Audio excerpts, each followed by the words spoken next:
Hey everyone, I'm Steph, And I'm Megan. and welcome to another episode of Late Night Reads. This week we are talking contemporary romance and covering Happily Never After by Paisley Nash. So let's start with why we selected this book. So when the prologue says fuck forever and fuck heavily afters, we're intrigued. Like, for a romance novel, what do you mean? And you know that we love emotionally damaged MMCs who turn out to be softies for his girl, and we want to read those. And so it's really fun to watch like this guy who's tough as nails turn out to have a heart of gold. And the banter between Georgia and Cade. It's one, entertaining as hell to read. Two, Yes. it's very dirty, very early on. So dirty. You're And like, I need to clean. I need to shower before we get into it. correct. And then you get to the spice. I will never forget what this man did with a honey stick. Mm-hmm. Yeah. Mm-hmm. Or the things that Can't look it. he says and then he does. And so the other thing I'd like to point out is when you lose track of the number of orgasms Georgia has in a single chapter, that is a spicy book. Yes. Yes. You got the honey stick, you've got icing from the Icing cinnamon was so rolls. good. Oh my God. Just like everything was so sticky Unexpected and sticky. and unexpected, but in all the best ways. Exactly. And then the other reason I liked it is it really hit home for me because all four of my kids were adopted. I also have celiac disease, and I have never seen a book that covers someone with celiac disease in an authentic way or at all. So that was like Yeah. really kind of refreshing and different. Yeah. That's really cool to have that like what's it called? Representation. Mhm. That's it. Sorry, my brain was not thinking. I'm Well, still I on the think honey stick. you're still in the Basically. honey stick. Well, I think Yeah, it's I'm still on the interesting honey stick. because I think there's so many people that struggle with like stomach related problems. So even if you don't have celiac, you can relate to it if you have other medical conditions that have Oh, similar yeah. issues, right? And no one Same. talks about those in books. Well, yeah, I mean, because it's not super sexy, sometimes to be But like, it's let me super go to the real. bathroom really quick yeah, And I it need you to is pretend real like you and it didn't hear it. happens. hmm I need you to leave the house. You need to leave the house for like an hour, please.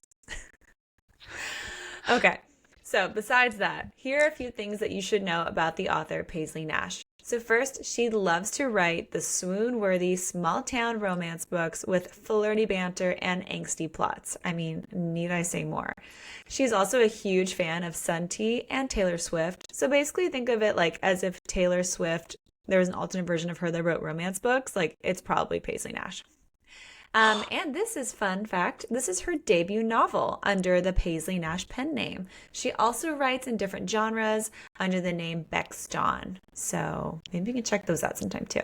Yeah, they're very different and a little Oh, darker. oh my. So, before jumping into this book, a couple of key reminders. As always, this episode will contain spoilers. We assume if you're listening, you've read the book, you've been warned. There are a number of topics that may be sensitive for some readers that we will talk about on the show: adoption, anxiety, car accident, child abuse, death, fire, foster care, and medical trauma. But now let's talk tropes. Woo! So, first, you have small town, like we said. This is Heart Springs, South Dakota. It is the type of town where everyone knows your business and everyone helps out everybody else.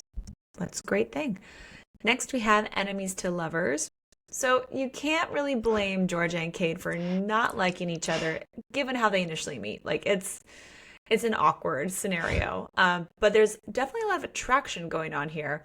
But they did not meet under the best circumstances, and thankfully they eventually gave in to what they both feel for each other after some incredibly angsty banter. So very fun to dive into that. Next, we have forced proximity. So initially, Georgia is the social worker assigned to his case, so he has to see her basically. And then once she is off the case, multiple members of his family take an interest in her. And so the two of them are literally put in situations where they have to be around each other all the time. Plus, like we said, it's a small town. Like there's only so many places you can go before you're going to run into each other. Sometimes literally.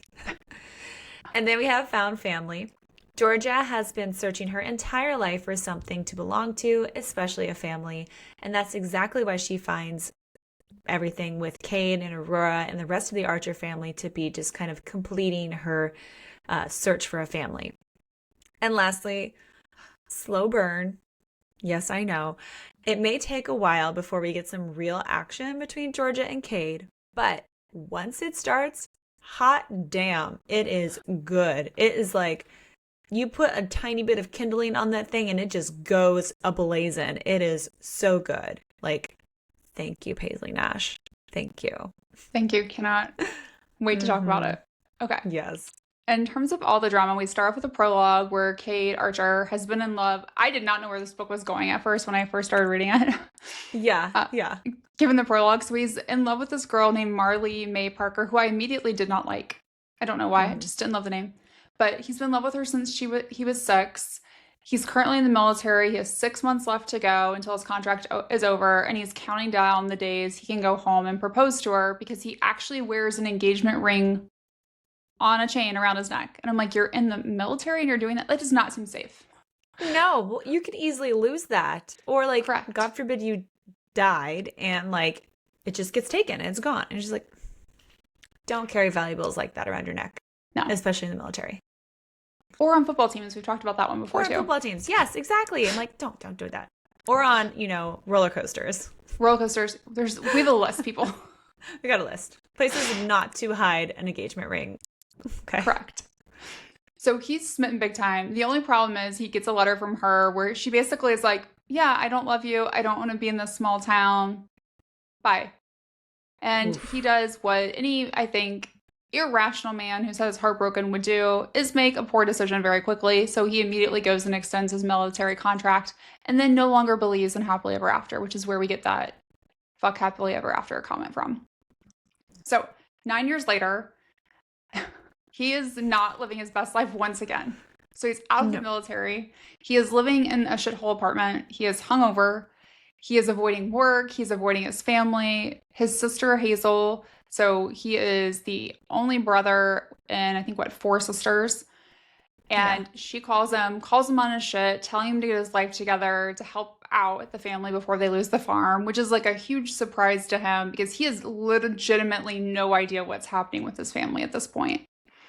And she mentions like how detached he is from their lives after he went off to the military and lost more than Marley, which at the time, she doesn't really kind of dive into that. What you learn about later is she's alluding to the death of his father, which kind of plays this interesting thread throughout the book. It's not like on the page, but there are moments that it's brought up a lot because he needs to heal from it. Mm-hmm. So then we get to meet Georgia, who's a social worker who has moved from New York City to South Dakota. Talk about big change. Big difference. Big, huge. Huge. So many, I was like, that was we learned later that her mom was born in this town, but I was like, that's a very specific type of change. So, yeah.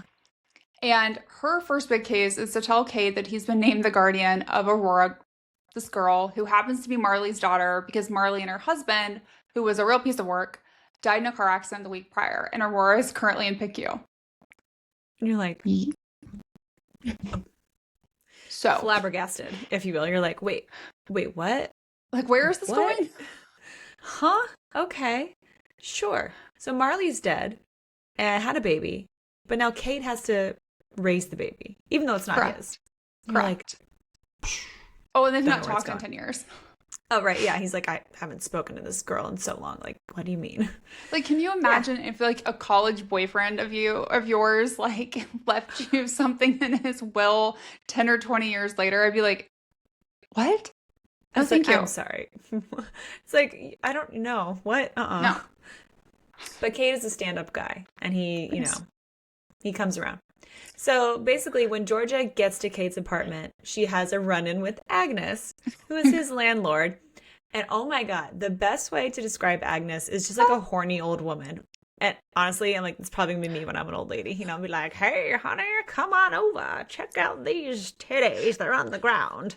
Like, probably something like that. So it reminded me of Golden Girls. Yes. Oh my gosh, Like, she's Blanche. that's what I thought too. I was like, she's like Hmm. Blanche, but like like a little bit older. Because Yeah. spoiler alert, did you know that apparently the Golden Girls were like in their 40s and 50s when they filmed? Shut Yeah. up. No. Hmm. No. False. That's fake. No way. I wish it was fake. I was like, that's what I thought was old in the 80s. That That's hurts. how old That I am hurts my now. soul. Oh my God. It's, oh man. Oh boy. So Well, then we know maybe we're all meant to be Agnes one day. she's Yeah. living her best life. She really is living her best life. And she, like I said, is a horny old woman who's just like, come and get some, honey. And she sees Georgia and she immediately assumes that Georgia is either a tax collector or a stripper. She's like, oh, are you one of those? Because, Cade needs to get laid. And I offered myself, but he wasn't taking it. And you're like, oh, shit. So then Agnes is also very interested in learning some of Georgia's moves because, apparently there's a man down at the bar that Agnes has her eye on. She's like, oh, I don't know. She's like, that Cade guy, he's got some kinks of his own, and I'm dying to find out what they are. So I'm like, good Lord, Agnes. Why? I want to be best friends with her, and I'm also scared of her at the same time. Correct. So I'm like, oh. I feel like she's the type of person you see on like the police like blotter that's like old woman, half naked, wandering around. Yep. You're like, I just need a black bar up there, please. Oh. But anyway, so Georgia's like, okay, that's a red flag right there. I don't know how this is going to go. She goes upstairs and sees Cade for the first time. And the instant attraction between them is like insane. Like, she agrees with Agnes that Cade is hotter than a whore in church. Good Lord. Yeah. And Cade believes Georgia is the prettiest girl he's ever seen, but he's probably going to be too drunk to remember it because he is like literally like 5 sheets to the wind. So, talk about a memorable first impression. Not great. And it doesn't help that his apartment literally looks like a shithole. Probably smells like one too. Maybe smells like a frat house, honestly. And it's definitely not at all what Georgia wants to see for the home inspection that she's, literally springing on Cade and he has no idea what's going on. And he like makes a joke about how Georgia appears to be dressed for a funeral and wants to know like who died, like why are you dressed like that? And she's like, well, funny you should mention that because Marley and Travis Vernal died. And he's like, I don't, who's what? And she looks like, oh, the maiden name was Parker. And he's like, what? Like he didn't even know Marley died. And he definitely didn't know that apparently he now has custody of her daughter in the will. And you're like, major bomb being thrown on him while he's drunk and also slightly turned on by seeing Georgia. So he's just like, these are a lot of different emotions being thrown at him all at once. And then Cade finds out he's been named the guardian of Aurora, the little baby girl. And at first he's like, do you see my life? Like, he's like, I can't take care of a child. I can't even take care of myself, I'm a grown-ass man and I have beer bottles everywhere. Like, ugh. And he's also like, I haven't seen Marley in 10 years and she's not my daughter. Like, there's clearly, like, I did not make that child. And Georgia tries to explain, like, what Cade needs to do is to get ready for court hearing next week. And he does not take that well. And she's like, well, whether you take the baby or not, you have to show up. So, too bad. So sad. And he assumes that she's already acting like he's failing based on his current life situation, which, I mean, is not wrong. I mean, it's not Right? good. So, No. but he doesn't like that. He doesn't like the judgment. And it's just a hot mess. And that's where we basically get to see the start of some of the best banter between them. And Georgia is super sarcastic and she's funny as hell. And she does not back down at all with him, which is what he needs. Like, he needs someone to stick it to him, He does. Well, he needs to stick it to someone else too. Yeah, exactly. Yeah, that too. He does stick it to her in a lot of ways. A lot of sticky ways. A lot of sticky ways with some sticks. So, a couple of days later, Cade is still in the shithole, but he is out on the family farm. He finds this dog just like wandering around. And so he's like, well, you must belong to someone on the family. He calls his mom and I feel like this is the most mom thing ever. Pretends like, I don't know if it's my dog or not. And he's like, how would you not know if it's your dog? You'll have to bring the dog by so I can see. I'm like, just tell him you want to see him. Mm-hmm. So Her name is Beatrice Archer. She goes by B, and she's probably one of the best book moms I've read in a really long time She's a because good one. she's really good. She knows like when to push and when to back off that I think a lot of moms could probably learn from. Just saying. And she makes Cade bring the dog into town so she can confirm if it's hers. And there's like, Cade does not have the best experience. This dog like craps on his car. I mean, it's not great. That was so funny. He just looks over and he's like, this dog just took a shit in the passenger seat. Like, what? What? It's Not so good. it was funny when I was reading this because one of the things I remembered when I was, gosh, probably I was in high school. We had just moved to Indiana, and my stepdad at the time had found a cat kind of like roaming around where my parents were building a house. And he like was like, "Oh, we'll have a cat now." And so he put it in the car and didn't have any like food to feed it, so he fed the cat chocolate. Oh Yeah, you don't feed no. cats chocolate. One, it No. can kill them. Mhm. Two, it gives them diarrhea. Oh no. So this cat ate some chocolate and then proceeded to have diarrhea all over my stepdad's truck. Yeah, Nice. so that's what I thought of, and I was like, that sucks. Fun That smell times. does not go out for a while, no matter how Nope. bad like much you clean it. It just, No. You just gotta burn it down. you really do. So, It's gone. but when he's in town, he happens to run into Georgia again. Well, I mean, technically, she runs into him and spills her coffee all over him, and we get some banter. And it's pretty clear, like at this point, I was like, they're either going to kill each other or they're going to fuck each other because there are no other options. Yeah. Like the tension That's between the gotta be two of it. them is off the charts. Yes. So meanwhile, you have Mama Archer, who is like watching it all go down and like introduces herself to Georgia, and she's assuming that they're dating. Like, oh, you're Hmm. together? And they're like, God, no. And he's also like, God, like praying, like trying to like look at Georgia and like send her these mind signals, like, don't say anything to my mom about how I know you, because he's not told anyone in his family about Aurora, which kind of makes sense. Like, he's not really had time to digest it. It's a lot to explain. He's not really been talking to his family either. So that's probably like not the best first news you want to drop on them, Yeah. like from his perspective. So he's trying to get Georgia out of the situation. So he like basically like manhandles her to get her away from his mom under the guise of getting her a new coffee, which normally like we would not like, but in this situation it was very sexy and Georgia did like it. Yes. I mean, she hated him Yes. but also liked it. Hmm. And then we get to meet Georgia's best friend, Abby, at least like via phone calls and texts throughout the book. She still lives in New York and she chats with Georgia like pretty much like every day. She is hilarious. She has zero filter and she has the dirtiest mind. Like as Yes. soon as she finds out about Cage, she's like all about you've got to jump on that. Like I'm assuming you'll be married by summer. Hmm. And she's just like, you need to get some from Cade. If you don't want to get some from Cade, like literally any other cowboy in that town will do. Like she is just like, you need to ride something, You need preferably to a write man. something, yes, while wearing a cowboy hat. Correct. Like, why haven't you done it? You've been there a couple of days already. Yeah, let's go. And Georgia's like, I am not a one night stand kind of gal. And Abby, she's a different story. We'll talk more about her later. Mhm. But one of my favorite parts was Georgia calls Abby witchling. And then Abby calls Georgia ginger tits. And I laughed so hard because I was like, that, I mean, talk about like what you would call your best friend, like out of love, that other people might be like, what the fuck is wrong with you? But it also made me think of Throne of Glass, Oh yeah, 100%. Like which lane? Mm. right? And that's how like they save each other in their phone when they're texting. So I really love their relationship.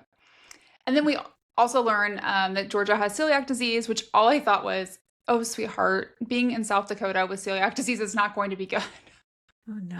Yeah. It's it is hard, especially small towns, to find stuff that's safe. And so she has to be really careful with food or she'll get really sick. So it was like we've already talked about, like I have celiac, so I could relate to a lot of what she was going through and throughout the book. Hmm. And then now we get to the day of the court hearing. Cade shows up and plans to actually become Aurora's guardian. Like he's thought it over some more and he's like, okay, like let's do this. And we learn more about his history with Marley because The judge makes him share that story with Georgia since she couldn't find like anything in her documentation about it. So the quick synopsis is that he always loved Marley and she just didn't give him the time of day until like their freshman year of high school suddenly. And the plan there was for her to go to college and him to do the 4 years in the army. And then, of course, as we know, she broke up with him before the end of those 4 years. So Kade has long gotten over his feelings about Marley. Probably not in the most healthy way, obviously. No. And he has some resentment towards her because he stayed in the army longer due to that heartbreak. And he kind of believes like that's part of the reason why his dad died. And it's like, dude, no, that's not true. But grief does things to you. And then we learn that Kade currently works in private security, which causes him to travel, but he plans to quit that job once he becomes Aurora's guardian. So the hearing then ends with the judge giving Kade 1 month to get his life in order before a formal ruling happens regarding the guardianship of Aurora. So immediately after the hearing, Kade goes up with Georgia to meet Aurora. Mm-hmm. And he's just like, what do I do? Like holding like a baby and like all this stuff. And he's like devastated then to like learn the details of the accident and like see Aurora's injuries. And, he's super like nervous, and it's clearly meant to be though, based on like how quickly he starts to bond with her. And he's just like holding her, like bouncing her up and down. She's just like such a sweet little baby. And tons of several like laugh out loud moments when he kept like cussing in front of Aurora. And he's like, oh my God, I'm so sorry. Shit. Oh, fuck. Oh, damn. Sorry. Ah. And he just can't stop, and because he's not used to it. And then she has a little accident all over him, which happens with babies. She's like 8 months old. So I'm like, yeah, this is going to happen. Sorry. Blowouts are fun. And before they leave the hospital, Georgia reminds Kade about everything he has to do to get ready for Aurora in a month. And he's committed to doing that. And he's determined to prove that he's not the big fuck up that she thinks he is. So already he's like, I'm going to prove to this girl. I'm going to prove to her that I'm a better man than she saw me. I'm like, I okay. got my shit together. All right. Yeah. Shit together. Or in a diaper. Because Aurora did not have her shit together. No. She had a shit blowout, man. She did. Ugh. Well, and it was funny because when he was talking about like how nervous he was to meet her, it reminded me of like when I met all of my 4 kids, like how ungodly nervous I was to meet them. Because it's like, what if they don't like you? Because I think when you give birth to a child, you're nervous, but like it's different because you're nervous excited. And I was nervous excited, but like a baby can't tell you they don't like you. That's newly born. Yeah. But like a 5-year-old can. So, oof, yeah. Yeah. It was just, I remember all those moments. So, especially when you had 5-year-old twins. Yeah, 5-year-old twins. So, double the chances of somebody talking back. And you're like, oh, fun. Oh, fun. Good times. I think the best story I have from that was when my son, who obviously they're twins, but he was a little bit more advanced in his like learning the Bulgarian language, where my first 2 kids are from. And he kept saying this word over and over and over again. And then he would like look at me and then he would laugh hysterically. And so then he taught it to his sister. And we went to like, once we were back in the States, we went to the International Adoption Clinic and like had all this testing done and like their medical records reviewed and vaccine titers and like all these things that you do when you adopt internationally. And they brought in a Bulgarian translator. And the doctor had left the room. We were just in there with the translator. He's like, is there anything that you want me to ask them? Like, so you can better understand? I was like, well, they keep saying this one word and laughing. And he was like, what is it? I told him. And he goes, yeah, they're saying shit. So I had like 5-year-olds that would like look at me and keep saying shit in Bulgarian and laugh hysterically. And I'm just like, what are they saying? So that went on for a couple of weeks before I found out what that was. And then I was like, can you please tell them not to say that anymore? Good luck. Wait, do you remember what it is? Do you remember how to say it? It sounded like wino. Yeah. Oh. Wino. So that was like the closest thing that I would tell you that it sounded like. Because I was like, why are they calling people winos? Like they drink too much wine. Yes. And then they would laugh, and they thought it like they legitimately thought it was hilarious. Yeah. Right. And that's when I learned that apparently a lot of times, like, you know how like we say kids learn a lot of things on the like on the school bus or whatever. He's like most kids learn how to cuss and kind of what they call preschool over there.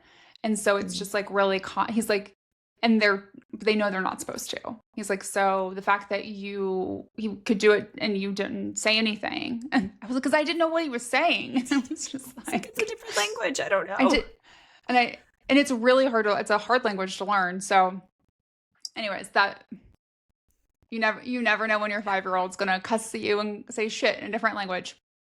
Fun So times. Fun fun times. times. Okay. So, but next up, to completely change the subject, Segue. Yeah. segue into another awkward situation in this book. Georgia is doing a workout video to what she thought was a yoga workout video that Abby recommended.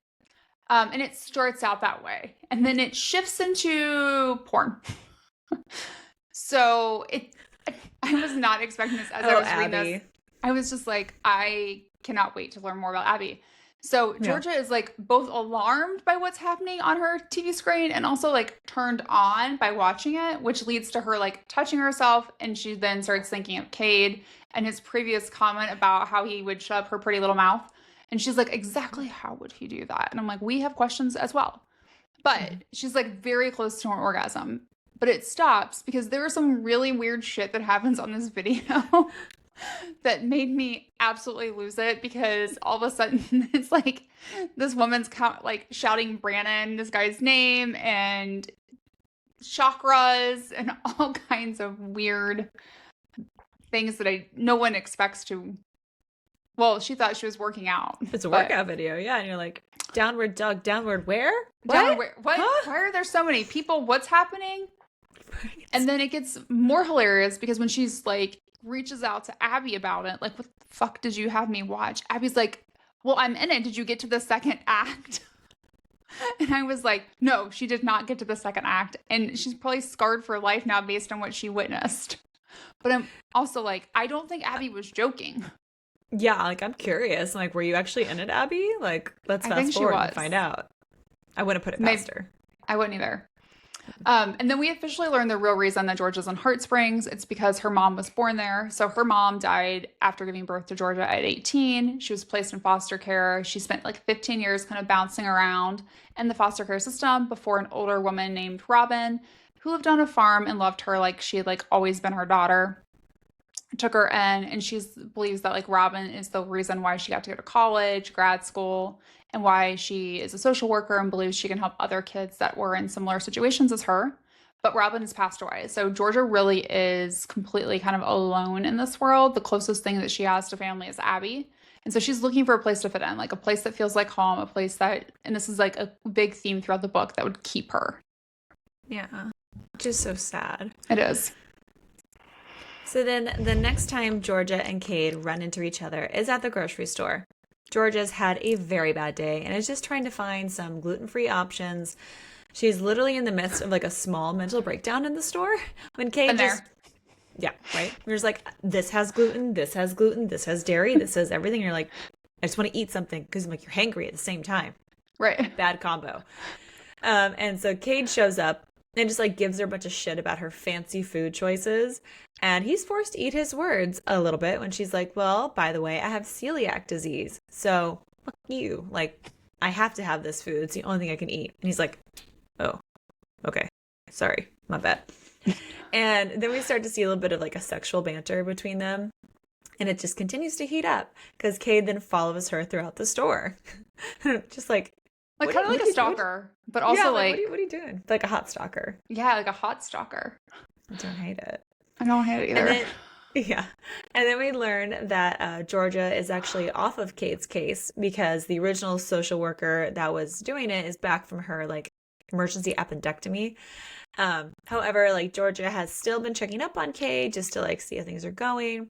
She called the hospital and found out that he comes to visit Aurora every single day and like literally stays as long as he possibly can, which is so sweet because he's like, she's all alone in the hospital. Like, I can't let her be there by herself. Like, I'll be there. You're like, okay, Kade. Okay.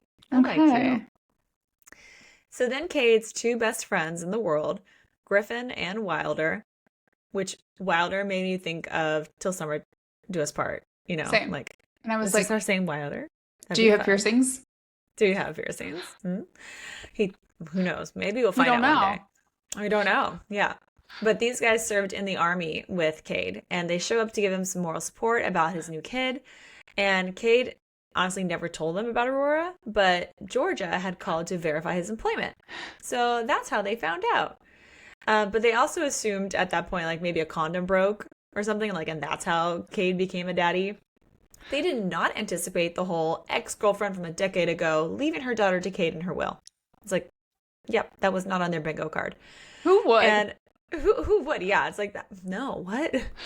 And like Griffin and Wilder reiterate how they're here for Cade and like whatever he needs, and they even plan to like move there with him. And I'm like, wow, that is some like dedication from It friends. is. Or they have some bad shit going on in their lives that they need to get away from too. Yeah, they're like, we don't need to be home. Like, we can sell this. We don't need to do it. But then Griffin and Wilder also drop a big bomb on us. It turns out Cade has a house with 6 bedrooms in his family's farm. And it's like a dream house, literally.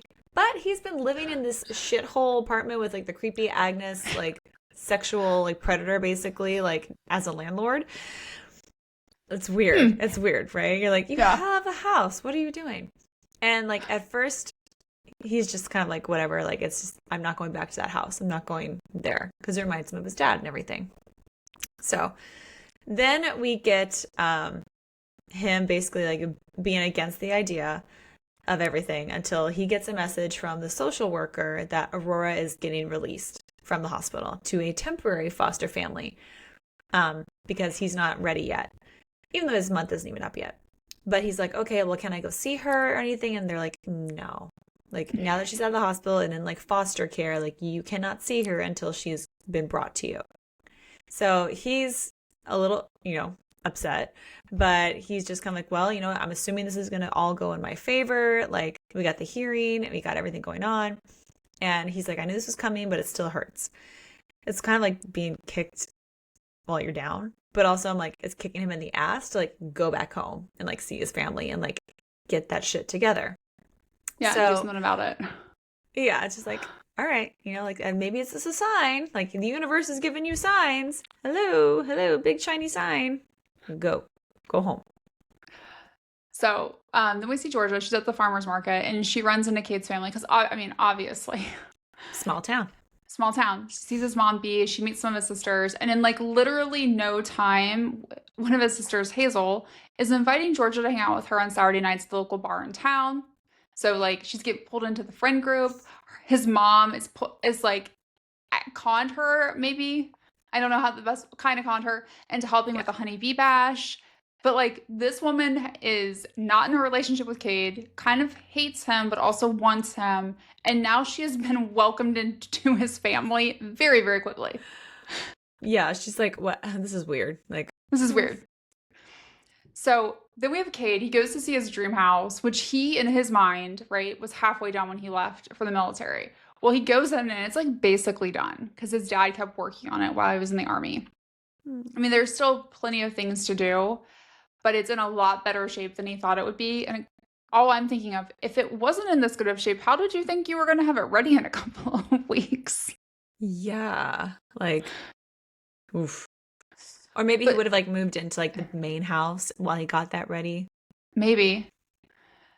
But there's lots of memories of his dad throughout it. So we can like kind of see his dad's like fingerprints on everything in the house. And that's also when we learned that his dad was really pushing him to come home and stop running from memories of Marley. But like Cade was like, I would say most people are in their 20s. He was young and stubborn, right? Mm-hmm. And they ended up fighting the last time Cade came home when he was still in the military. At Christmas, like they ended up having like not like an actual physical fight, but like a verbal argument. And then his dad died a month later of a heart attack. So Cade has like a lot of remorse from that argument, but then he also blames himself for his father's death because he believes like, well, if dad wasn't working so hard on the farm and I was here to help, he wouldn't have died. Which is just, it's heartbreaking. Yeah. But then Cade's like, goes to see his mom, and he's like, I got something to tell you. I got to tell you about a couple of things. Yeah. And quick update on life. Just quick Small little thing. update. Yeah. And he tells her about Aurora, and like she has legitimately the best reaction in the entire world. She's like, "Where's my grandbaby? Like, Like, bring her to me. give me this baby. I want to hold this baby. Give me the baby. Give me the baby." And then the Mhm. rest of the family kind of like overhears, like, "What do you mean?" And they're all excited. And so it's like the first time he feels like glad to be back home. And I love this because I thought that was such a great reaction that I know not everyone who chooses to adopt or foster gets. So I love that it was portrayed that way. Yeah. It was very just like a wholesome family Yes. and a very great moment.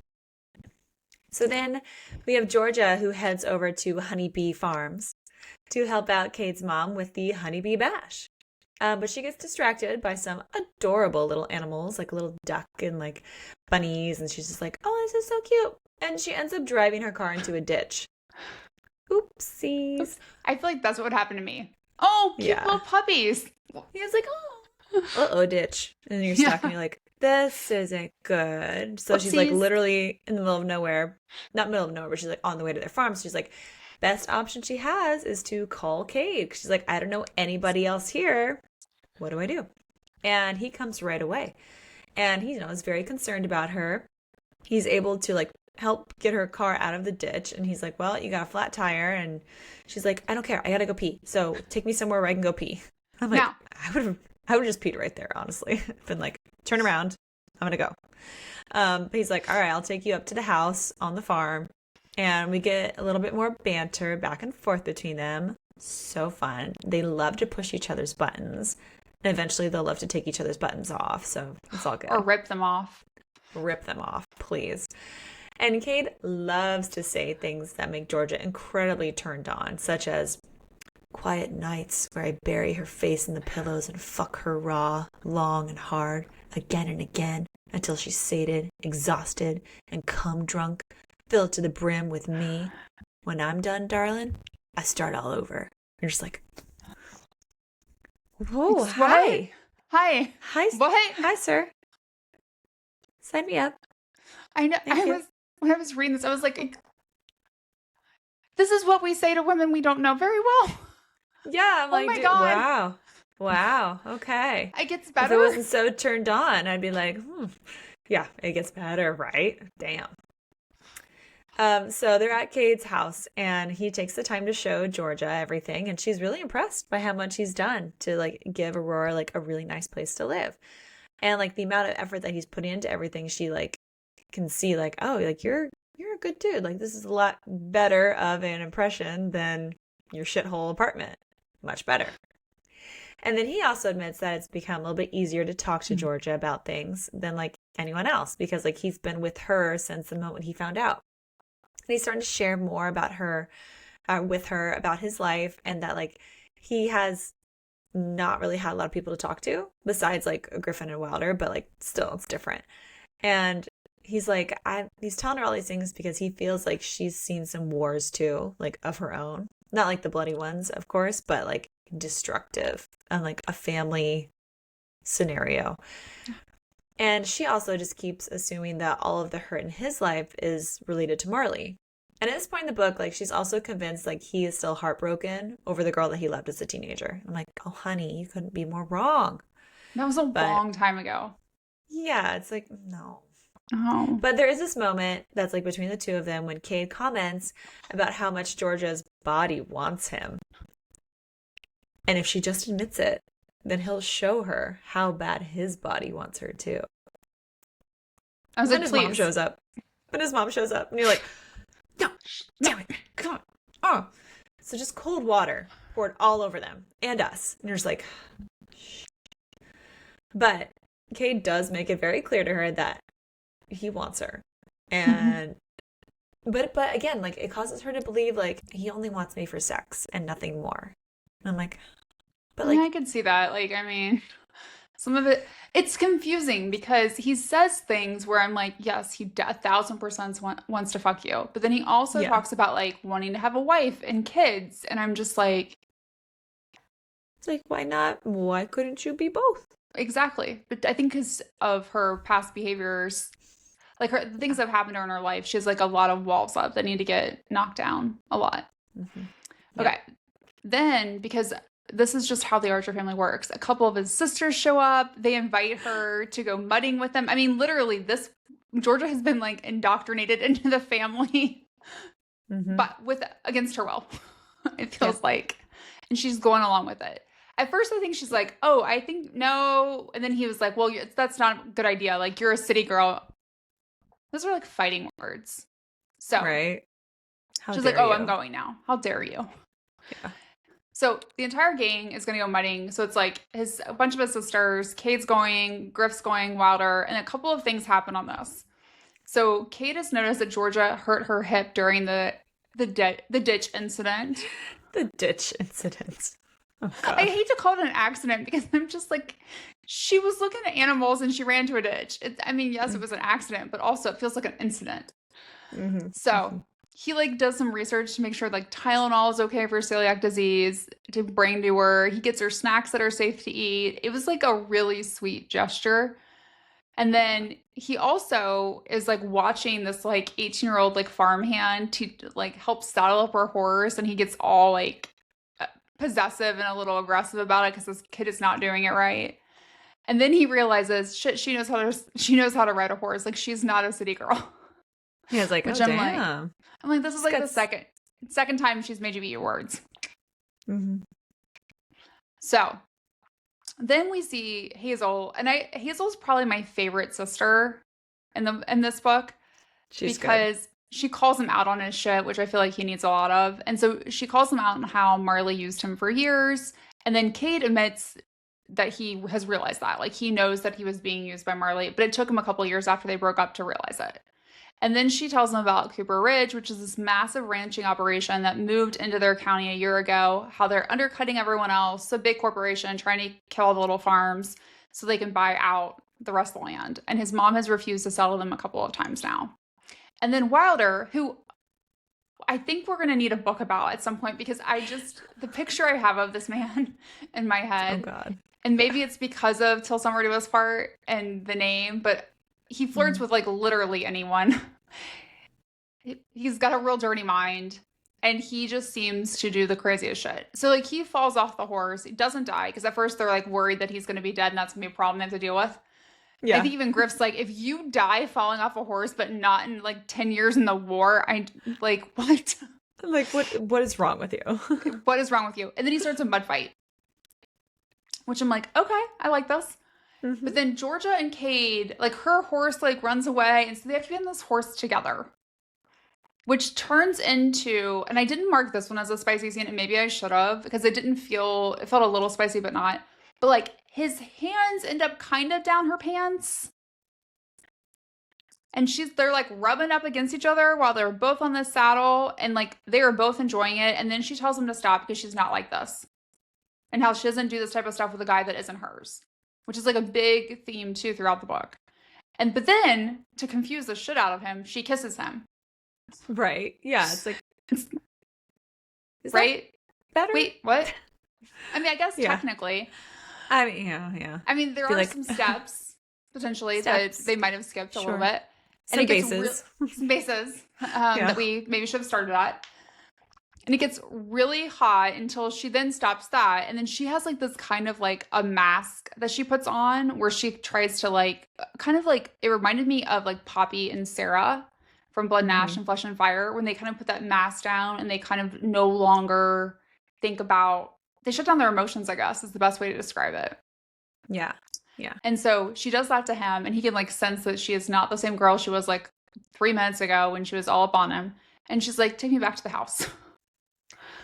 And I'm like, Yeah. oh, Yeah, it's like, girl, let down your guard. But also, it's good to have boundaries. Like, it is good. I Yeah. understand. I also understand that. I'm like, that's okay. You don't want to be just any other like hookup for him, like, and because that's not how you are. So I'm like, it's okay. Like that's Abby. That's Abby's game. I cannot wait to Sexual read her yoga book. porn. Yeah, cannot wait. That'll be fun. Well, but I'm also like, Kate, if you like this girl, put your hands down her pants on a horse, like on your family's farm while people are around, is not the way to get to know someone. I mean, it's a No. way to get to know someone in a different sense. Yeah, yeah, But true. like, hmm, Hmm, hmm. okay. You know, he's been out of the game for a bit though, so Yeah, he I'll give him a has. tiny bit of grace, but not much. So the next Cade learns that Griff is opening up a private security firm right there in Heart Springs. And he's like, hey, I want Cade and Wilder to do it with me. So, like, literally bringing the gang all in together to South Dakota now. And Wilder is clearly into all these ladies all around. He flirts with every single one of them. Makes us wonder maybe one day he'll get to settle down. Who knows? With one of these ladies. Can you tame the wild one? The Wilder? I don't I know. don't know. Might not be capable. But if he has a piercing, like, I hope we find out. I hope he So then does. I hope he does. That needs to be, if your name is Wilder, you need to have a penis piercing. Like, I'm Correct. sorry. It's like, it It's a has to requirement happen. now. It's a requirement. Yes.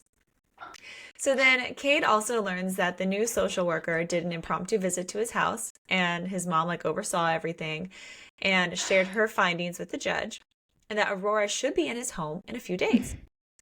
Yay! Like, that's great news. Awesome. And the first person that he wants to tell that news to is Georgia. And he's like, oh, I really want to call her and like tell her all this stuff, but like I don't know if I can, if I should. Like, it's an awkward situation. So he gets back to his house and he is shocked to see how much more like furniture is there, how it's all decorated, because it was like literally like bare bones. And like there's people there to celebrate him, and it's like a whole like housewarming party. And his mom was like, you should go check out the nursery. Nick. Like, go. Matchmaker.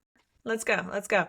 He's like, it's my project and you're gonna go find out. And he opens the door and he finds Georgia in the nursery.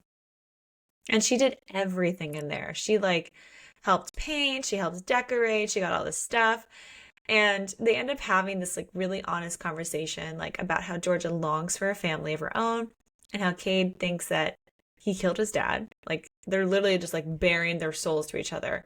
And then Georgia's like, well, I killed my mom. Like my mom died in childbirth. And now she tells him all about how she spent her life in foster care. And then she has like a mark on her face, and he's like, what happened? Did someone hit you? And she's like, no, it was a baby. It threw its bottle at me, and now I have a big bruise on my face. And he's like, damn, like you see some shit. Like, that's crazy. Yeah. Yeah. But then he also admits to wanting Georgia. But she obviously like still sees it as like a just sex situation. Like even calling him out on like just wanting to like hate fuck her. And honestly, he does a very shitty job of explaining that he wants more than that. It's like, dude, come on, get it together. But, Georgia's past trauma makes it really easy for her to just want to like turn and run away from it all. So we get this like, will they, won't they moment in the nursery where like everything's coming clean. And it's like, is it going to be the moment where they finally figure it out? No, No. no. No. Slow burn. Slow burn, Slow everybody. burn. Slow burn. So next up, Georgia decides, let's go to a place called the Twisted Saddle with Kate's sisters. I want to go there. This sounds great. Sounds like fun great. time. So Hazel's there, and then Gemma, who is the older sister that doesn't live in South Dakota. She lives with her husband, I think 2 kids somewhere else, and then some of their girlfriends. And they're not helping with Georgia's insecurities. So Yeah. keep in mind, they know none of her insecurities, right? They're just Mhm. having a conversation and they're talking about how hard they think it's going to be for Kay to raise the love of his life's child, how he hasn't been with another woman since Marley, and how no other woman stands a chance now that he has Marley's kids. Because no one could ever fill those shoes. And I was just like, are we trying to destroy her? But again, they don't know. They don't know. But I'm also like, why do you guys think that? Like, he's not been with her for 10 years. Yeah. Also, like, how do you know he hasn't been with anybody else? Like, does he share his, like, intimacy relationships with people? I don't think he shares anything with this family at this point in the book. Yeah. I mean, who knows? Agnes is offering herself all the time. I mean, maybe he took her up on it. We don't know. God, I hope not. God, she has seen him naked, though. We did learn that. Yes, she's a naughty girl. I have a lot of questions about. She's like Agnes. a peeping Agnes. Peeping Agnes. Yeah, dude. She is. Horny old woman. Mm-hmm. But so Georgia's heart is like breaking to hear all this. She's trying to not cry, and because it just confirms like everything that she's thought. And so her solution is to get drunk. Great I'm like, plan. great plan. Nothing can go wrong here. So then Kate comes into the bar and Georgia like immediately notices him, and we get the sense that he doesn't notice her right away. And then these Cooper Ridge boys come over, and the best way to describe it is they just sexually harass the girls. Like straight up. Uh, It's like, what? Excuse me? like super No. inappropriate. Yeah. And then one of them puts his hands on Georgia, so she then pushes him off. And then all of a sudden his hands are around her throat, which I'm just like, that escalated very quickly. Yeah. I'm like, oh, hell Yeah. no. Mm-mm. And then Kate shows up out of nowhere and is like basically ready to beat the shit out of him. He says, "Get your fucking hands off my woman now." And I was like, ugh. Yes, Daddy. Yes, Daddy. Yes. Oh my God. I So then love he a proceeds protective one.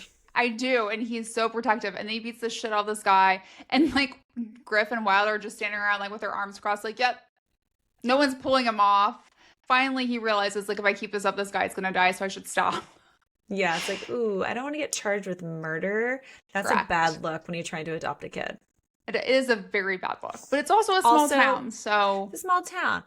I also was a bit concerned when he was beating the shit out of him because I'm like, ooh, if this guy presses charges of assault, like that's also not going to be good, dude. Like, no, I I understand completely his anger, but I was just like, we need to make better choices. yeah, make some better choices here. So then Georgia is shocked to see that Kate defended her and referred to her as his woman. So was I. So was I. Yeah. Yeah. So and then he promises to prove to her that he means it. And I was like, oh, I can't wait for that. And then he realizes that she's super drunk. And she's gonna remember probably very little of this. And so he ends up taking her back, driving her car back to his house because she can't remember where she lives. Which, I mean, she's new to town, she's drunk. That's fair. So That's fair. Yeah. So then she wakes up the next morning and she's having a flare up from her celiac disease because Kate had made her some homemade French fries, thinking that they would be safe. But she ends up dipping them in Rocky Road ice cream in the middle of the night. So she did it to herself. But he feels bad and he's like, oh my God, like, I'm so sorry I made you sick. Like, I did this to you. And she goes, no, I did it to myself. The it's Rocky me, Road. I'm the problem, it's me. Exactly. And I was just like, that sounds delicious. I would love to go get some fries and dip it. It's like almost like dipping it in like a Wendy's Frosty, right? I know, right? Just like, so I haven't good. had that in whenever I sorry. got diagnosed with celiac and dairy problems. Well, it so reminded me of, so this is when I was diagnosed with celiac, it was probably like more than 15 years ago when it was like no one knew what it was, right? So there was not gluten-free things. And I went from like being the girl who like on Sundays my husband and I would get like a Subway sandwich, foot-long Subways. Yeah. And being like, I can't eat bread. And so, and I have a bunch of other food allergies too. I learned there's lots of things I can't eat. But what was funny is I remember being like, I told my husband, I did this twice after I got diagnosed. I was like, I'm just going to do it. I'm just going to get a Subway sandwich. We'll see if it makes me sick. I'm sure it'll be fine. I'm sure it'll be fine. I was Famous like last words. deathly ill for like 4 days. And then I did it again. No. Like a couple of months later, because I was like, I just want it. He's like, you don't want to do this. And I was like, yes, I do. Yes, I just want do. my sandwich. Yeah. So I was, and that's like the second time he was like, I should have stopped you. And I was like, it was me. I'm the problem. It's me. I'm the problem. Yeah. But since then, like I've never intentionally had gluten It's good. in like 15 years. I mean, I've You've been learned. gluten. I've gotten gluten given to me I think accidentally. You never know. There was that one time I slipped a breadstick in your food. Yeah. There was that one time where someone made me something and they were not a big fan of me and I got very ill afterwards. Well, you better have a food taste tester from now on. Or the one time my mom thought pretzels were gluten-free. Oh no. She's like, it just has pretzels in it. And I was like, gluten-free pretzels? She goes, no, all pretzels are gluten-free. And I was like, why would you think that? She's like, well, they don't have bread in them. And I was like, Mom, this was like 2 years ago too. So it wasn't like, no. I was like, ugh. She's like, well, gluten is like, it's like bread. And I was like, no, it's like wheat. Yeah, it's what bread is made from. Wheat. Correct. Yeah, Yeah, not good. Not not good. good. And you feel sick. So that's basically where Georgia is at this moment. She's super sick to her stomach, and Cade feels terrible about it because again, he's like, I did this to you, or you're sick now in my house. Like I want to take care of you, which just isn't something that she's used to either. And so it's really sweet. Cade ends up going to his mom's house in the middle of the night to get supplies to help take care of Georgia. He's like, I don't know what she's gonna need. Just like give me all your shit.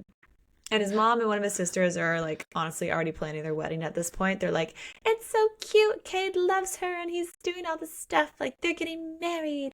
I'm like, at this I mean, point, probably. probably, yeah. But they need to fuck first. We need to see how that Yes. goes. Yes. But Cade comes back then and he's like helping her like with her hair. And again, like he's following all the instructions that his sister gave him because like she has curly hair, right? And so he's just like, how do I help you like wash this? Like, because you've been kind of like sick all over yourself. He's like, let's wash your hair. Let's get the diffuser going. And I'm like, good for you, buddy. Like, you manned up. Very nice. I'm impressed. You're gonna be a good girl dad. Uh-huh. Right. Exactly. Because who knows? Maybe Aurora's gonna have curly hair. Never know. Or either way, like just knowing how to do hair is good. So he's honestly, it's the complete opposite of what we expected from him, but good. He does, but you know what? He does have four sisters, so I would maybe we assume just haven't seen that side of him yet. it's possible. Yeah. But then we get a really, really good spicy scene between the two of them. And it starts with just a little dry humping on the couch, just, followed by Cade finger fucking Georgia. And then she rides his face. She rides that cowboy's face. And honestly, we lost count of how many orgasms he gave her. Like one, okay, two, three. I think we were like, it was like over 5 and I stopped counting because I was like, just like, what? What can this man do with his tongue and fingers? And holy shit. Georgia, you need to lock that shit down. Like right now. I was like, why Right are you now. not marrying him like right now? On the spot. Like go to the courthouse and get this shit locked down. And then the next day they spend the entire day together. And Georgia, although still is a bit skittish about everything, is gone when Cade wakes up the next morning on Monday morning. However, she made him some pancakes and left a cute little note. And like, she's like, I made you some pancakes, but they're not gluten-free, so I couldn't try them, so I hope they don't suck. And he was just like, I want my girl to feel comfortable. And so he ends up like literally going out, like ordering like all these like gluten-free supplies and like bakeware stuff and like cooking things, like completely reorganizes his entire kitchen with like areas dedicated to gluten-free items. And you're like, that's love. That is just right? like, on top of the multiple orgasms. Like, I mean, how does it get better? girl, he's got you locked down. Locked down. So lock it down. Yeah. So then Cade ends up getting custody of Aurora and the paperwork he needs to complete to finalize her adoption. It's like a big, exciting day for him. But then he also learns from Ethel, the social worker, how Aurora has likely been abused before the car accident, which is really sad to hear. And then She's after some 8 months old. I'm like, she's what? just a baby. So Ethel found some hospital records indicating that Aurora's dad likely abused her and Marley. And then there also weren't any skid marks at the accident site. So they don't think it was actually an accident. And so it's really hard for him to learn the truth, but he also realizes he needs to know the history because it's important for him because there are things that Aurora does, like she reacts certain ways to loud noises or sudden movements because of the trauma that she's experienced so far. So, and then Cade is like about to call Georgia to tell her that he got Aurora. And then like his mom, his sisters, Wilder and Griff show up. They're so excited to meet Aurora. Like, cause I feel like his mom is like watching out her window and she was like, Oh, yeah. That's Ethel's car. I know it from earlier. And then like she scurries over and she was like, Where is that baby? Give me that is the baby here? I saw Ethel. Where's the baby? Give me the baby. Yeah. Yeah. So it's like, so he gets distracted. And then it's been 4 whirlwind. days. It's a whirlwind. And now Georgia is spiraling. And I think like pretty much any woman can probably relate to this. Like when you're in an early relationship, situationship, with someone and it's been a couple of days and you've not heard from them, Yeah. especially in today's day and age when it's so easy to text someone, she is not heard from him at all. She assumes it's because, like, the worst. She assumes it's because people don't hold on to girls like her. He doesn't really want her. It was just like he was just using her. And I was like, sweetheart, he was not just using you, considering he was only taking care of you. Yeah. Yeah. He So, wasn't doing it because he did feel bad, but like he wasn't doing it out of just like a courtesy, like to be nice. It's like he's into you. He's interested. yes. Like it's the opposite of the he's not into you book. Like he is very much into you book. But And wasn't wants to into be you. into you. Yes. So Like he then wrote his face. Come on. exactly. And he didn't want anything in return, even when you No. tried. It was Yeah. just like, so then he finally calls her and like, she doesn't answer because she's pissed. Totally get that. And then he Yeah. keeps calling. When she finally does, he was like, I need you. And so she's like, yes. And she goes to his house. And then once she gets there, he looks like a hot mess. He's like freaking out. This is what I wish more people would talk about. There is a moment in every parent's life early on, and it hits people in different spots where you were like, I cannot do this. Like What is happening? Right? Like, I don't care how you got kids, what age they are. There's a moment where you're like, I'm not can't do prepared this. for this. I can't do this. Why did I sign up for this? Like this was a mistake. Correct. Oh yeah, it still happens later in I was life gonna where you're say just like it might continue. you're just like, oh my God, why I could be living on an island somewhere else with no responsibilities, like but then they're cute and you're like, oh damn it, all right, fine. I know there were some of the best things that ever happened to you. Yeah, you're like, I love you, kid. All right, I fine. love you. You make me crazy, but I love you. Yeah. So he's having that moment, and that's when George is like, oh, Aurora must be here. And it like all makes sense to her now. I mean, don't get me wrong, she's still pissed that he didn't call, but like she now kind of gets what happened. So then she starts taking care of Kade and Aurora. She like has him go sleep, and she's like basically walking around with Aurora. And then kind of after he gets some sleep, they have a conversation about how she was hurt by him not calling, which he didn't realize until the moment that she said it, that he didn't call or text her. Yeah. And then he apologizes, and then he tells her how much he wants her to be with him and Aurora, like how much he wants her to pick this place, this town, this house. And I'm just like, oh. When he said all that, honestly, a part of me was like, my house, my throne, my woman. Yes. Oh, yes. I was like, this is his version. Like, come on. So then Kade takes her on a date on the farm. That turns out to be just like so incredibly sweet and hot and sticky. All at the same time. Oh, it's a nighttime picnic, which is so, so sweet. And like the back of his truck, like he's like had everything folded down. There's like food that's all safe for her to eat. And the sky is like literally filled with shooting stars. And like that's that moment when like Georgia is starting to realize that she's fallen in love with him. She's like, oh. I mean, who wouldn't? I mean, yeah. I would have fell in love with him the first Earlier. orgasm. So, I'm just saying, just like, hello. So it's just like a beautiful like country scene, country date, so cute. But then it heats up and we get an incredibly spicy scene in the back of that pickup truck that literally involves Kade dripping and licking honey off of Georgia. And then he proceeds to fuck her with the honey stick and then goes down on her. And I can't look at honey the same way ever again. Like, It's I can't. Mm-mm. I also have so many questions. So many questions. I'm pretty sure it's not like the thin honey sticks that you bite off the edge and eat. Like not that. That was my question. At first you're like, that's not going to do anything. Like that's just like, that's small. That does nothing. So does it have kind of like a block at the end? Is that what we're thinking? Yes. That's what I think. I think it's the one that has like the honeycomb like edging, like. We do like edging. We do like edging. Like, I can't even. I don't even know. Like, where's my honey stick when I need one? We need props for this. I do need a prop. But, it's people know what I'm talking about, It's like, if not, you should Google it, because I did. Got this with the stick, and you put it in the honey. Like this.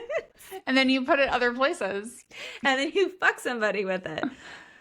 Which I think she didn't even see that coming either, to be like, Who wait, what are you could? doing? And then he like licks it off, like puts it in his mouth like it's a giant lollipop and just like, and you're like, that's not sanitary anymore, first of all. Which So she does don't put point it. out. Yeah, she's like, we should probably not put that back in the honey. Like that is now a sex toy. Yes. And they literally have sex multiple times, and you're like, yes, please, thank you so much. So I feel like that's also gonna be a new nickname for them. It's like, oh, honey, want some They honey? literally live on a honey farm too. Yes. Oh my God, so good. But unfortunately, this romantic night ends in chaos because all of a sudden Cade is smelling smoke, and he's like, that's weird. Like Not that's great. not like a bonfire smell. Like, hmm. And he like looks around and eventually sees like the equipment barn is on fire. And he just starts to go into panic mode, which rightly so, of course. And Georgia gets worried then because like Cade needs her to like stay with his mom and Aurora while he goes to help fight the fire. Because he's not just a cowboy, he is a volunteer firefighter. What can't this man do? I mean, I haven't uh, figured that out yet. After this book, I'm just like, what I, can he not do? yeah, he can ride a horse, he can fuck you with a honey stick, he can fight fires. Like, god damn. Oh, lock it down, girl. Lock it down.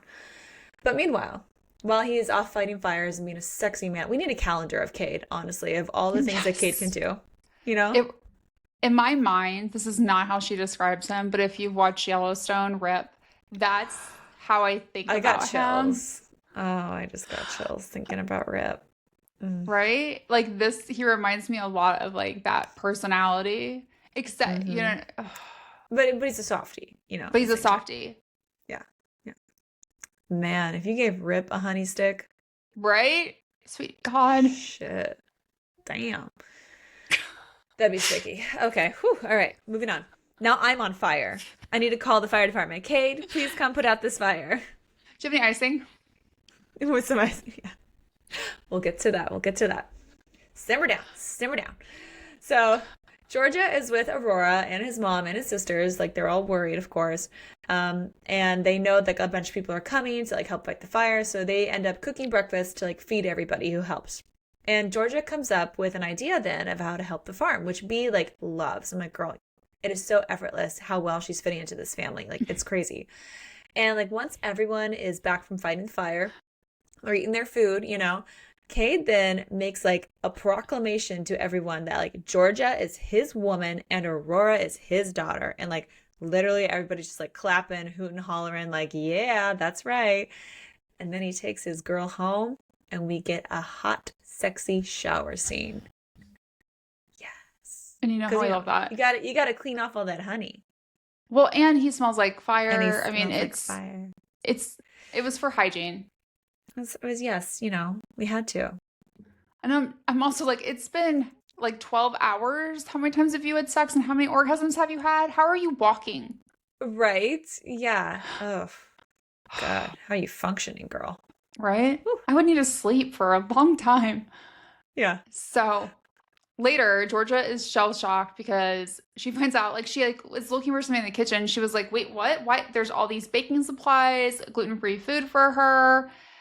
And she was like, "Why did you do this?" And he was like, "Well, I wanted you to be able to bake here." She's like, "Well, I have stuff at home." He's like, "Why don't you just bring it here?" And like it ends up in this like really weird conversation. He's like, "Well, I mean, you should just move in." This is And very I'm fast. like, This is escalating very quickly. very quickly, but I'm here for it. Yeah, true. And then they have some sexy banter, thinking that Aurora can't hear them. And then she says what is likely her first word, pussy. And I lost it. Pussy. You're just like, uh-oh. Oh shit. Shit. Uh-oh. Oh. Oh. Gotta be careful what you say in front of kids. You Oh, do. man. So then, because we've not had enough sex, we get another spicy scene that occurs. So Georgia's helping his mom hang laundry outside. Like she kind of is also using it as a way to kind of like get a little bit of a break because she's feeling a little like emotionally overwhelmed by all of this. And then like the next thing you know, his mom has taken Aurora to like and sisters to the store. She apparently there's lots of like laundry hanging on multiple lines. And they play a little game of whoever catches the other person first gets to decide what they want to do. And The next thing we know, Georgia's going down on Kade. They're having sex outside where anyone could see them. I love it. So, It's literally like naked hide and go seek. correct.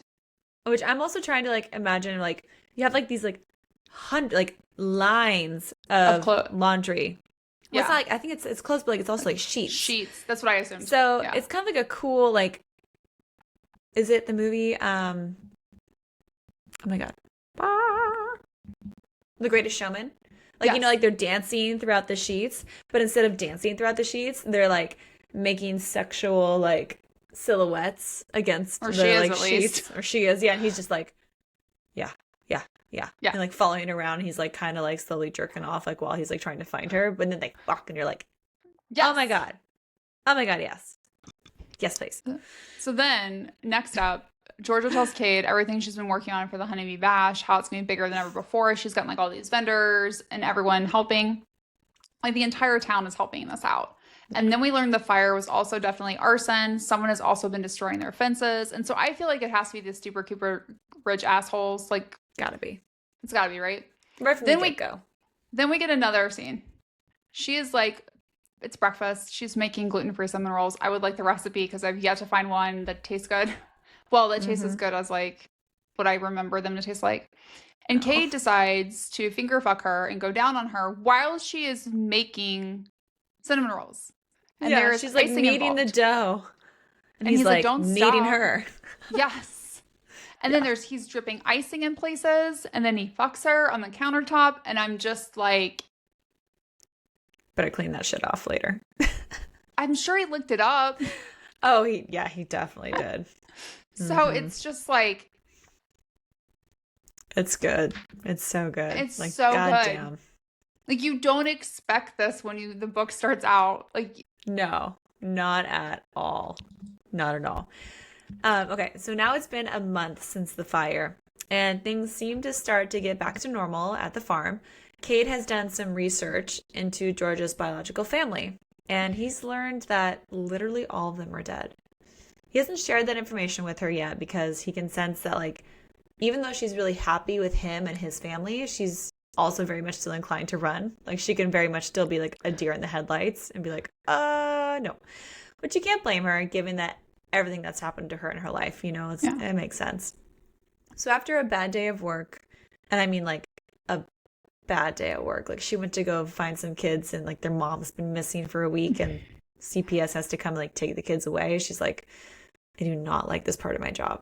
yeah. She comes home, she's like emotionally distressed, and we do get a spicy scene where like she's honestly using sex to like not feel the pain over what happened at her job.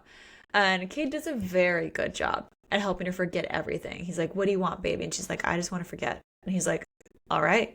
And that man literally is like, turn around and strip for me. And she's like, my mood has already changed instantly. I'm feeling a lot better. And he's like, you got to go touch yourself. And then he like goes down on her too. And then has her ride him. Oh, yes. Oh, yes. And he may have also stuck her panties in her mouth at one point to keep her from screaming. Like, honey, you got to be quiet. Got to be quiet. Oh, and here's my cowboy hat. You should wear that. You're like, oh my God. Yes. Right? Just like, yes, please. Like, there aren't enough words.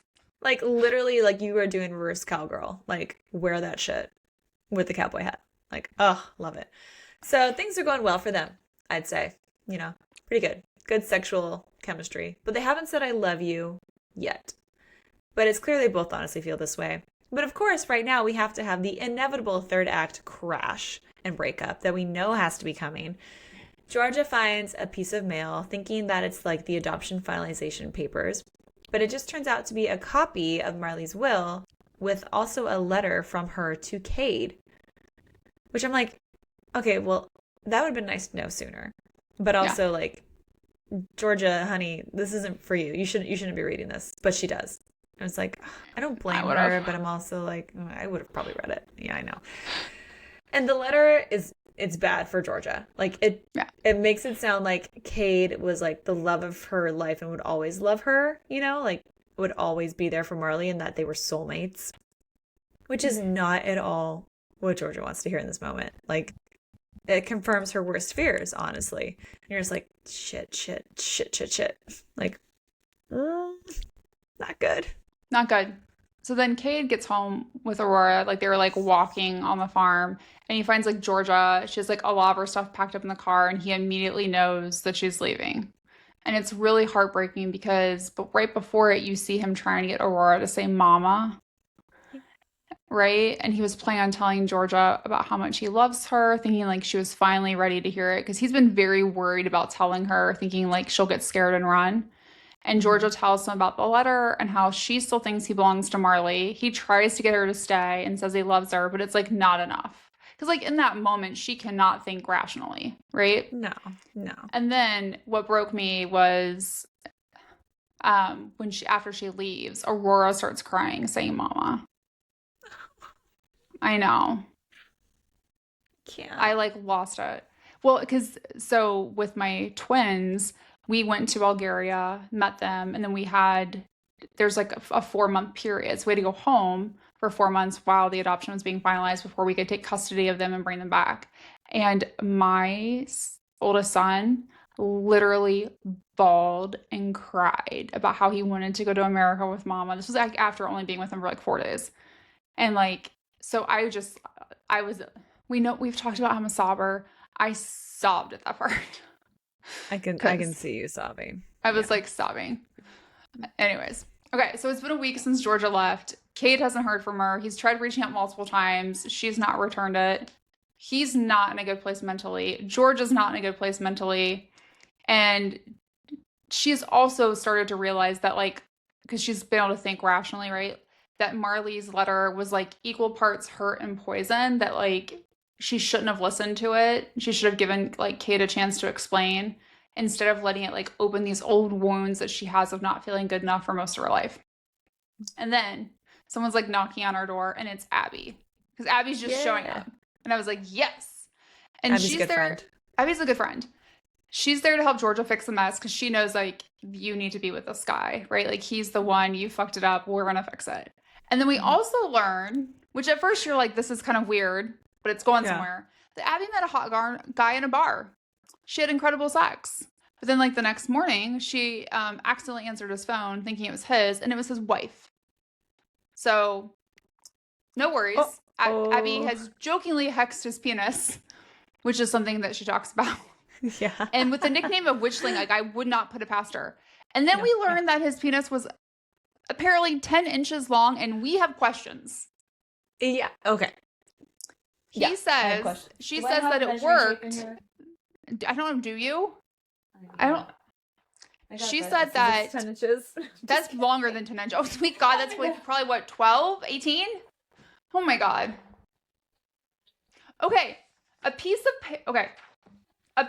paper is like 8.5 by 11.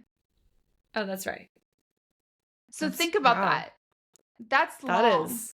But apparently, if you get someone, I guess, like in the mood enough and stretch out fingers, like how does that work, Megan? That doesn't fit. Apparently it does, according to Abby. Is her cervix like 20 inches long? I don't know. Well, I hope not, because that would suck. I hope that would be, but like, sweet Jesus. That can't fit. Apparently it does. If you It would have to like fold in on itself. If you have enough foreplay, if you are prepped enough, apparently it does fit. Apparently it will change your life. It changed Abby's until the wife called. Yeah. And then we also see Abby when she's in town, like walk past this candle store. She wants to go in. She's like, that's it. And she decides to buy a candle store.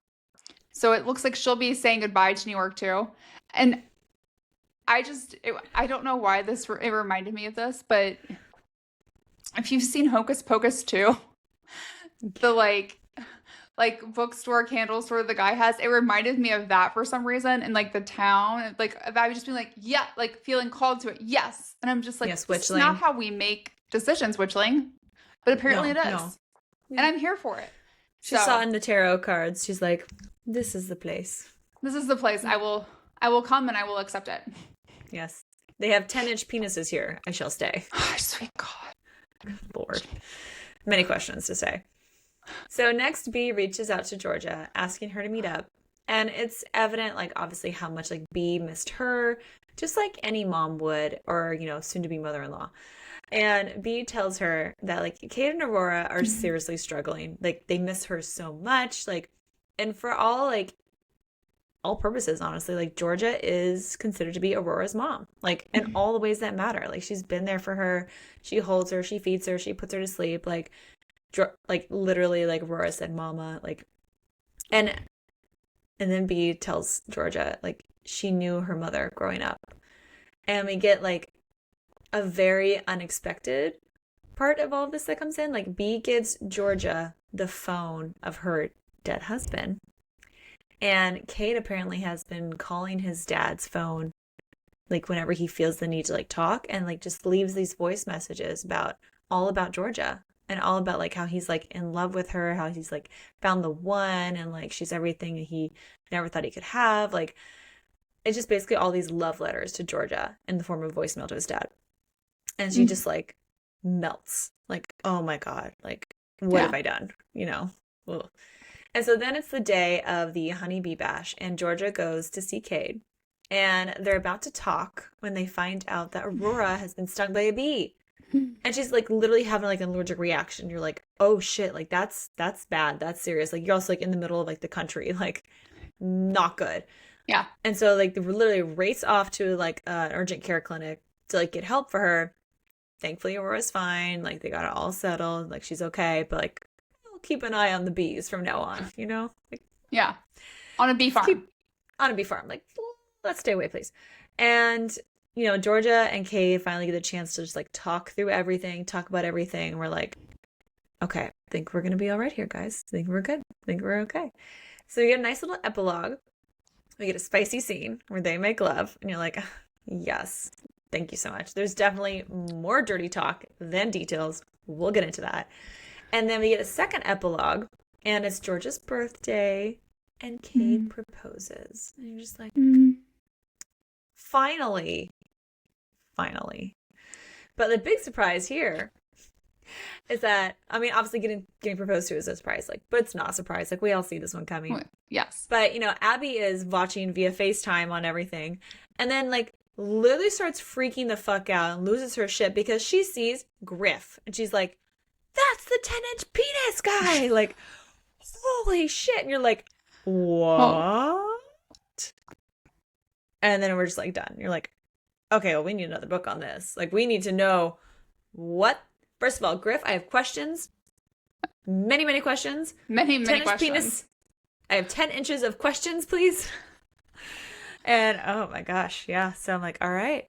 There's definitely going to be more to come. More to come. Literally. Yes. Okay. So this book was very hot and very steamy. It feels like a 4. Is it a 4 or 4.5? I mean, there are things in this book that I've never read before.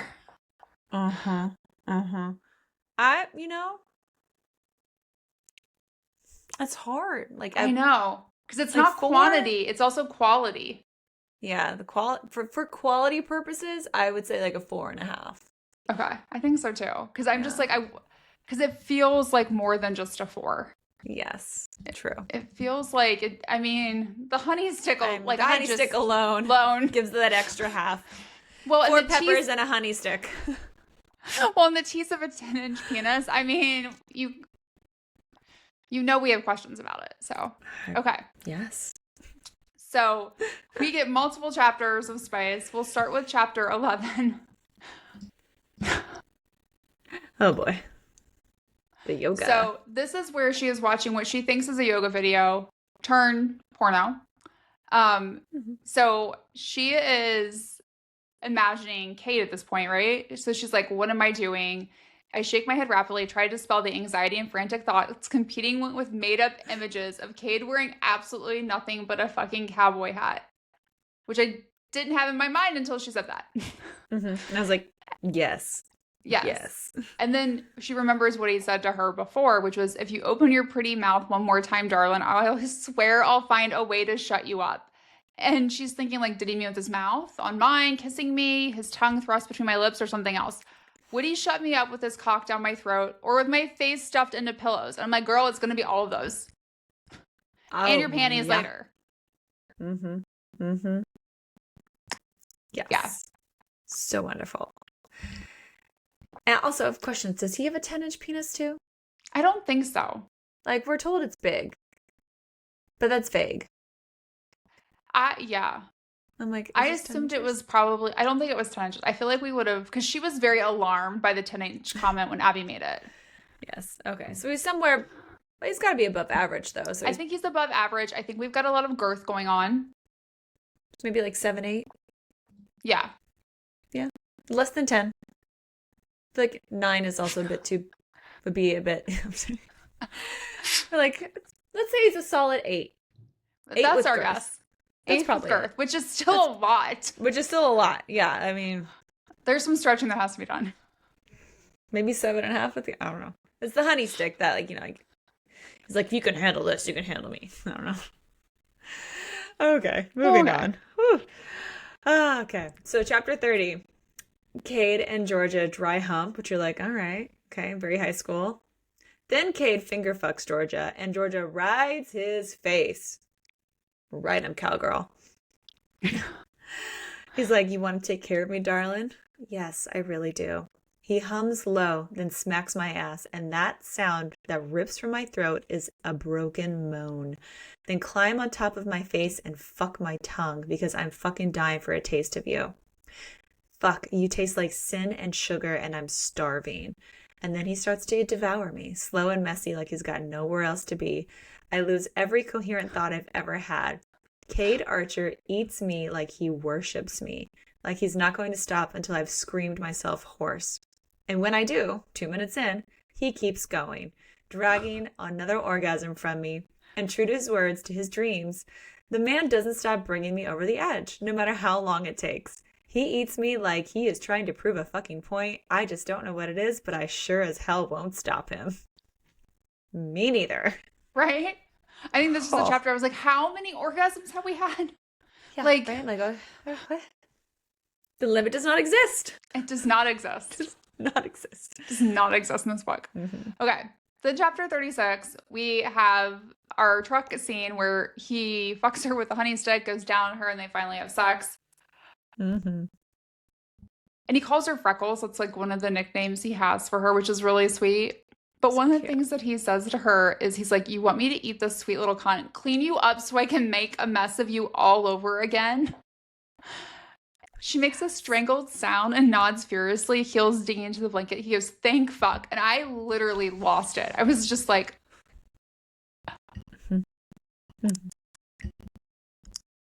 And then one of the things, like, he says, like, I want her ruined. And I'm like, you have ruined me by reading this book.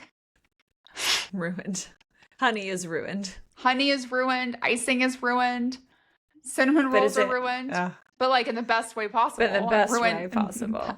So then later, when they're actually having sex, he's like, you like that? Like, having me fuck you so hard, you'll never not feel me? Fucking you so hard, you'll know exactly who you belong to when you wake up. And she's like, yes, fuck yes. You'll take everything I give you, won't you? Take it because it's yours, this dick, these hands, this fucking mouth. All yours, Georgia. You've earned every broken, filthy fucking inch of me. And I was... 8 inches? We don't know, but holy shit. Goddamn. Who needs shooting stars when you're having that many orgasms? Like, right?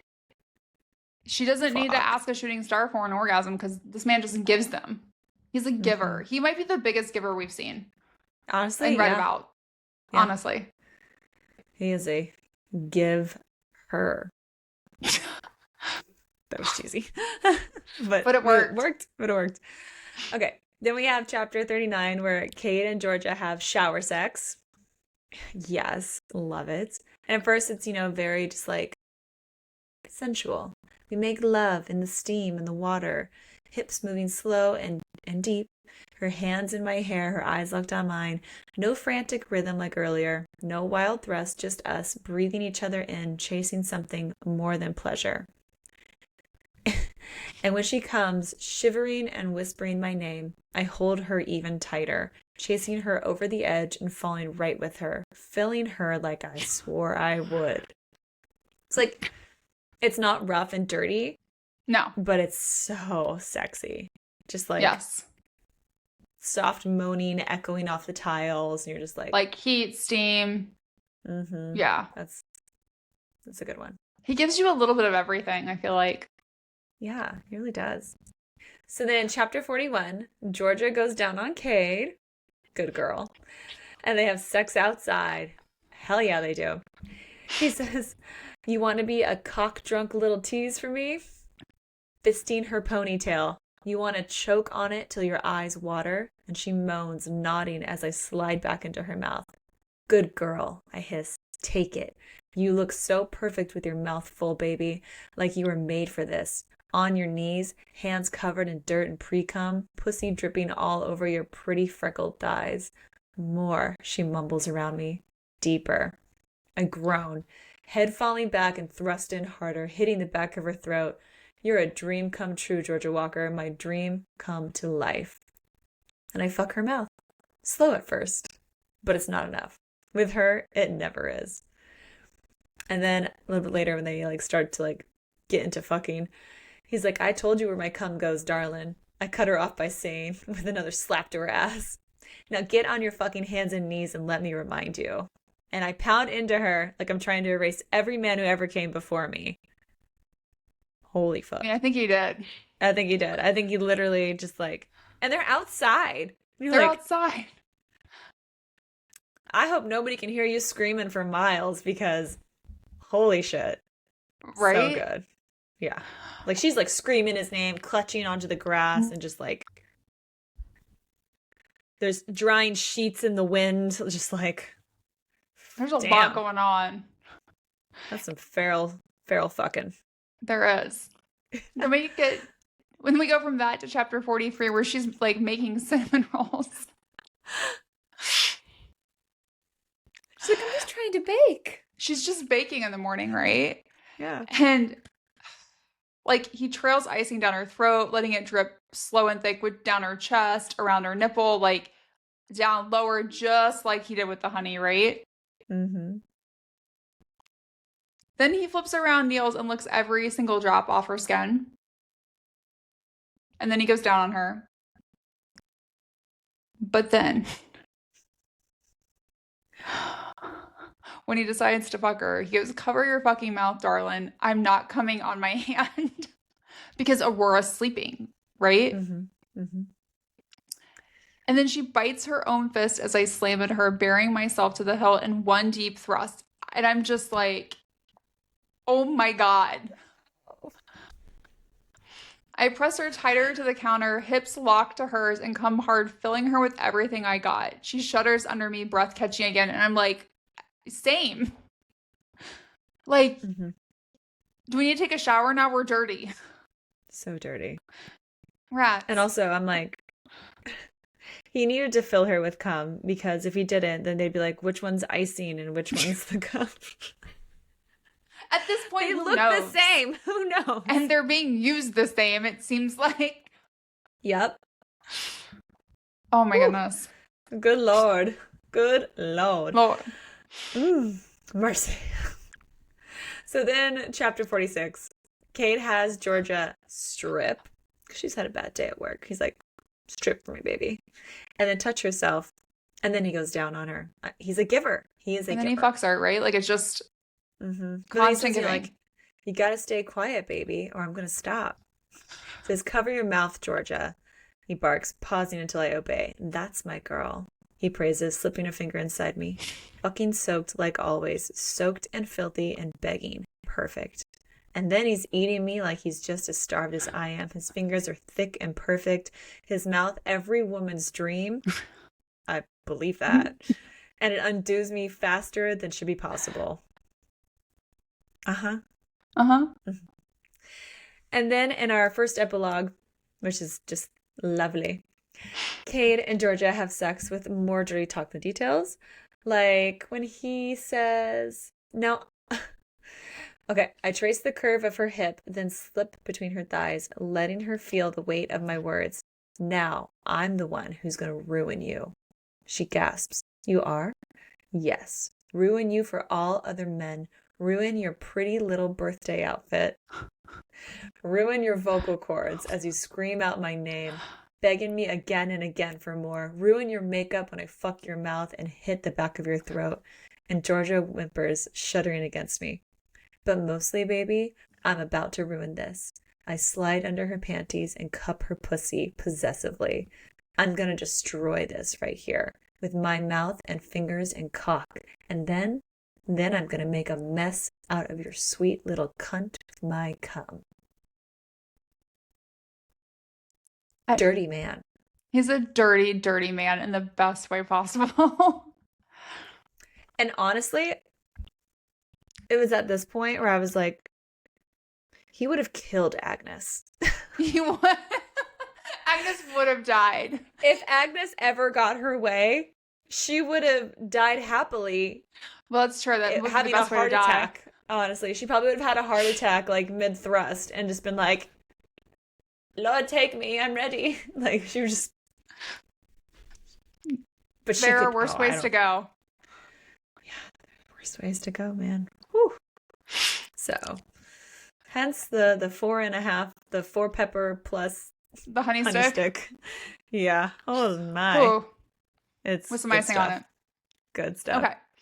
In terms of what's next, if you enjoyed this book, we think you'll also love 7 Year Itch by Amy Dawes. It's another small town romance that starts out with 2 people who can't stand each other and leads to some incredible spice. There may also be a couple of sex club scenes sprinkled in. Oh it my. is dirty in the best ways. If you were looking for also more small town romance with a grumpy man that turns out to be a sweetie, check out Story of My Life by Lucy Score, The Path to Loving Him by Megan Quinn, and The Long Game by Elena Armas. Definitely. Or even, if you want another Wilder in your life, check out Till Summer Do Us Part. That's also a good one. And very spicy and dirty. Yes, very spicy and dirty. And then join us next week when we dive into the world of romantasy and discuss The Wolf King by Lauren Palfreyman. Happy reading, everybody. Happy reading. Thanks for listening to Late Night Reads. Don't forget to follow us on Instagram, TikTok, and Facebook at Late Night Reads Podcast. And check out latenightreads.com for even more information about all the books we're reading. If you loved today's episode, make sure to subscribe, rate, and review our podcast. And share the show with your fellow book lovers.